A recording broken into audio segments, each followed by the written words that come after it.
ಕೊಲೆ ಕೇಸಿನ ವಿಚಾರಕ್ಕೆ ಸಂಬಂಧಪಟ್ಟಂತೆ ನಟ ದರ್ಶನ್ ಜೈಲಿನಲ್ಲಿದ್ದಾರೆ. ಜೈಲಿನಲ್ಲಿರುವಂತ ನಟ ದರ್ಶನ್ ಅವರನ್ನ ಭೇಟಿ ಮಾಡಲಿಕ್ಕೆ ಅನೇಕರು ಹೋಗ್ತಾ ಇದ್ದಾರೆ. ಅದರಂತೆ ನಟ ಧನ್ವೀರ್ ಕೂಡ ಹೋಗಿದ್ದಾರೆ. ಅಂತಿಮವಾಗಿ ಅಂತೂ ಇಂತೂ ಜೈಲಿಗೆ ಹೋಗಿ ಭೇಟಿ ಕೊಟ್ಟಿದ್ದಾರೆ. ಡಿ ಬಾಸ್ ಅಂತ ಏನೋ ಅವರು ಕರೀತಾ ಇದ್ರು. ದರ್ಶನ್ ಅವರನ್ನ ಭೇಟಿಯಾಗಿ ಬಂದಿದ್ದಾರೆ. ದರ್ಶನ್ ಅನುಮತಿಗಾಗಿ ಕಾದು ನಿಂತಿದ್ದ ನಟ ಧನ್ವೀರ್ ಭೇಟಿಗೆ ನಟ ದರ್ಶನ್ ಅನುಮತಿ ಸಿಕ್ಕ ಬಳಿಕ ಭೇಟಿ ಮಾಡಿದ್ದಾರೆ. ದರ್ಶನ್ ಅವರನ್ನ ಕೇಳಿಕೊಂಡು ಧನ್ವೀರ್ ಬಂದಿದ್ದಾರೆ. ಬಿಡಬೇಕಾ ಬೇಡವಾ ಅಂತ ಕೇಳಿಕೊಂಡು ನಂತರದಲ್ಲಿ ಅವಕಾಶ ಮಾಡಿಕೊಡಲಾಗಿದೆ. ಜೈಲಿನ ಆವರಣಕ್ಕೆ ಕಾರ್ ಬಿಟ್ಟಿಲ್ಲ. ಹೀಗಾಗಿ ಆಚೆಯಿಂದ ನಡೆದುಕೊಂಡೇ ಹೋಗಿದ್ದಾರೆ ನಟ ಧನ್ವೀರ್. ನಡೆದುಕೊಂಡೇ ಹೋಗಿ ದರ್ಶನ್ ಅವರನ್ನ ಭೇಟಿ ಮಾಡಿದ್ದಾರೆ. ಕೆಲಕಾಲ ಮಾತುಕತೆಯನ್ನ ಮಾಡಿದ್ದಾರೆ. ವಿಚಾರಣಾಧೀನ ಕೈದಿಗೆ ವಾರಕ್ಕೆ 2 ಬಾರಿ ಭೇಟಿಗೆ ಮಾತ್ರ ಅವಕಾಶ ಇರುತ್ತೆ. ಈಗಾಗಲೇ ನಿನ್ನೆ ನಟ ದರ್ಶನ್ ಭೇಟಿ ಮಾಡಿತ್ತು ಅವರ ಕುಟುಂಬ. ಇನ್ನು ಒಂದು ಅವಕಾಶ ಮಾತ್ರ ಇತ್ತಲ್ಲ, ಹೀಗಾಗಿ ಅದನ್ನು ಯಾರಿಗೆ ಕೊಡಬೇಕು ಅಂತ ಹೇಳಿ ಧನ್ವೀರ್ ಅವರನ್ನ ತಡೆದು ನಿಲ್ಲಿಸಿದ್ರು ಪೊಲೀಸರು. ನಂತರದಲ್ಲಿ ನಟ ದರ್ಶನ್ ಅವರ ಅನುಮತಿಯನ್ನು ಪಡೆದುಕೊಂಡು ಆನಂತರದಲ್ಲಿ ಧನ್ವೀರ್ ಭೇಟಿಯಾಗಿದ್ದಾರೆ.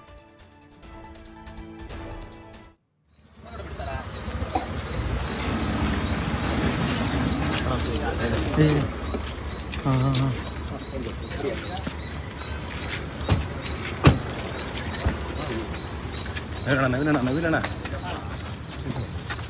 ಪೊಲೀಸ್ ಸ್ಟೇಷನ್ ಬರ್ತಾರೆ.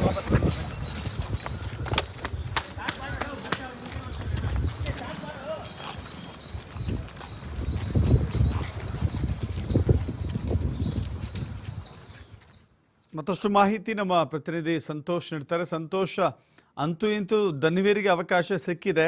ಏನ್ ಮಾತುಕತೆ ನಡೆದಿದೆ ಅನ್ನೋದು ವಿವರ ಏನಾದ್ರು ಸಿಗ್ತಾ ಇದೆಯಾ? ಏನು ಇವತ್ತು ದರ್ಶನ್ ಅವ್ರನ್ನ ಭೇಟಿ ಮಾಡ್ಲಿಕ್ಕೆ ನಟ ಧನ್ವೀರ್ ಕೂಡ ಬಂದಿದ್ರು. ದರ್ಶನ್ ಆಪ್ತ ಬಳಗದಲ್ಲಿ ಕೂರಿಸ್ಕೊಂಡಿರುವಂತ ನಟ. ಹೀಗಾಗಿ ನಿನ್ನೆ ಅವರ ಮನೆಯವರ ಕುಟುಂಬದಸ್ಥರಷ್ಟು ಜನವನ್ನು ಭೇಟಿ ಮಾಡಿದ್ರು. ಅದರ ಬೆನ್ನಲ್ಲಿ ಇವತ್ತು ಅವರು ಬಂದಿರುವಂತದ್ದು. ಸೊ ಆರಂಭದಲ್ಲಿ ಅವ್ರು ಬಂದಂತ ಸಂದರ್ಭದಲ್ಲಿ ಪೊಲೀಸರು ಕೂಡ ಅವ್ರನ್ನ ತಡೆದ್ರು, ಒಳಗಡೆ ಹೋಗ್ಲಿಕ್ಕೆ ಅವಕಾಶವನ್ನು ಕೊಟ್ಟಿರ್ಲಿಲ್ಲ. ಇದಾದ ಬಳಿಕ ದರ್ಶನ್ ಅವ್ರಿಗೆ ಮಾಹಿತಿಯನ್ನ ಕೊಡಬೇಕಿತ್ತು. ಅಂದ್ರೆ ನಿಮ್ಮನ್ನ ಇಂಥವ್ರು ಭೇಟಿ ಮಾಡ್ಲಿಕ್ಕೆ ಬಂದಿದ್ರು, ನೀವು ಭೇಟಿ ಮಾಡ್ತೀರಾ ಅಂತೇಳಿ ಅವರನ್ನ ಪೊಲೀಸರಿಗೆ ಮಾಹಿತಿಯನ್ನ ಕೊಡಬೇಕಿತ್ತು. ಅದನ್ನ ಕೇಳಿಕ್ಕೆ ಕಳಿಸಿದ್ರು. ಅದಾದ ಬಳಿಕ ಕಾರನ್ನ ಅಲ್ಲೇ ಬಿಟ್ಟು ಪೊಲೀಸರು ತಡೆದ್ರೆ ಅಲ್ಲಿಂದ ಬೈ ವಾಕ್ ಧನ್ವೀರ್ ಕೂಡ ಜೈಲಿನತ್ತ ನಡೆದುಕೊಂಡು ಹೋದ್ರು. ಸೊ ಅವ್ರಿಗೆ ಭೇಟಿಯನ್ನು ಮಾಡ್ಲಿಕ್ಕೆ ಅವಕಾಶ ಕೊಟ್ಟಿದ್ದಾರೆ ಅಂತ ಹೇಳಲಾಗ್ತದೆ. ಇನ್ನು ಕೂಡ ಧನ್ವೀರ್ ಅದ್ರ ಬಗ್ಗೆ ಯಾವುದೇ ರೀತಿಯ ಸ್ಪಷ್ಟನೆಯನ್ನು ಕೊಟ್ಟಿಲ್ಲ. ಒಂದ್ ವೇಳೆ ಸಿಕ್ಕಿದ್ರೆ ಸಾಮಾನ್ಯವಾಗಿ ಹೋಗಿ ಇಂತಹ ಘಟನೆಗಳಾದಂತಹ ಸಂದರ್ಭದಲ್ಲಿ ಆಪ್ತರಾಗಿರುವ ಹಿನ್ನೆಲೆ ಅವ್ರಿಗೆ ಹೋಗಿ ಸಾಂತ್ವನ ಹೇಳುವಂತ ಕೆಲಸ ಮಾಡ್ಲಾಗಿರುತ್ತೆ ಅನ್ನೋ ಮಾಹಿತಿ ಇರುವಂತದ್ದು. ಸೊ ದರ್ಶನ್ ಕೂಡ ಅಂದ್ರೆ ಮೊನ್ನೆಗೆ ಹೋಲಿಸ್ಕೊಂಡ್ರೆ ಕಳೆದ 2 ದಿನಕ್ಕೆ ಹೋಲಿಸ್ಕೊಂಡ್ರೆ ಸ್ವಲ್ಪ ರಿಲ್ಯಾಕ್ಸ್ ಆಗಿರೋ ಅನ್ನೋ ಮಾಹಿತಿಗಳು ಸಿಗ್ತಾ ಇರುವಂತದ್ದು. ಯಾಕಂದ್ರೆ ನಿನ್ನೆ ಅವರ ಕುಟುಂಬಸ್ಥರು, ಹೆಂಡತಿ, ಮಗ, ತಾಯಿ, ತಮ್ಮ ಎಲ್ಲರೂ ಕೂಡ ಬಂದಿದ್ರು, ಮಾತಾಡ್ಕೊಂಡು ಹೋಗಿದ್ರು. ಅವ್ರಿಗೊಂದಿಷ್ಟು ಧೈರ್ಯವನ್ನು ಹೇಳಿ ಬಂದಿದ್ರು. ಸೊ ಹೀಗಾಗಿ ಅವರು ಹಿಂದೆ ಸಾಕಷ್ಟು ಮಾನಸಿಕವಾಗಿ, ದೈಹಿಕವಾಗಿ ಕೂಡ ಸಾಕಷ್ಟು ಕುಗ್ಗಿ ಹೋಗಿದ್ರು ಜೈಲಿಗೆ ಹೋದ ನಂತರ. ಸೊ ಇವರೆಲ್ಲರೂ ಹೋದ ಬಳಿಕ ಒಂದಿಷ್ಟು ಅವರು ಒಂದು ಹಂತಕ್ಕೆ ಮಾನಸಿಕವಾಗಿ ರಿಲ್ಯಾಕ್ಸ್ ಆಗಿದ್ದಾರೆ ಅನ್ನೋ ಮಾಹಿತಿಗಳು ಸಿಗ್ತಾ ಇರುವಂತದ್ದು. ಧನ್ವೀರ್ ಹೊರ ಬಂದ ನಂತರ ಅವ್ರನ್ನ ಭೇಟಿ ಮಾಡಿದ್ರೆ ಏನು ಡಿಸ್ಕಷನ್ ಆಯ್ತು ಅನ್ನೋದ್ರ ಬಗ್ಗೆ ಅವರ ಸ್ಪಷ್ಟನೆ ನೀಡಬೇಕಾಗಿರುವಂತದ್ದು. ದಶರಥ್, ಥ್ಯಾಂಕ್ ಯು ಸಂತೋಷ್ ನಿಮ್ಮಲ್ಲ ಮಾಹಿತಿಗೆ. ನೋಡಿ, ಜೈಲಿನಲ್ಲಿರುವಂಥ ನಟ ದರ್ಶನ್ ಅವರನ್ನ ಅವರ ಅಭಿಮಾನಿಗಳು ಸಾಕಷ್ಟು ಜನ ಮೀಟ್ ಮಾಡಬೇಕು, ಭೇಟಿಯಾಗಬೇಕು, ಮಾತನಾಡಬೇಕು ಅಂತ ಕಾಯ್ತಾ ಇರ್ತಾರೆ. ಸಹಜವಾಗಿ ಒಬ್ಬ ಸ್ಟಾರ್ ನಟ ಆಗಿರೋದ್ರಿಂದ ಅನೇಕ ಅಭಿಮಾನಿಗಳಿದ್ದಾರೆ.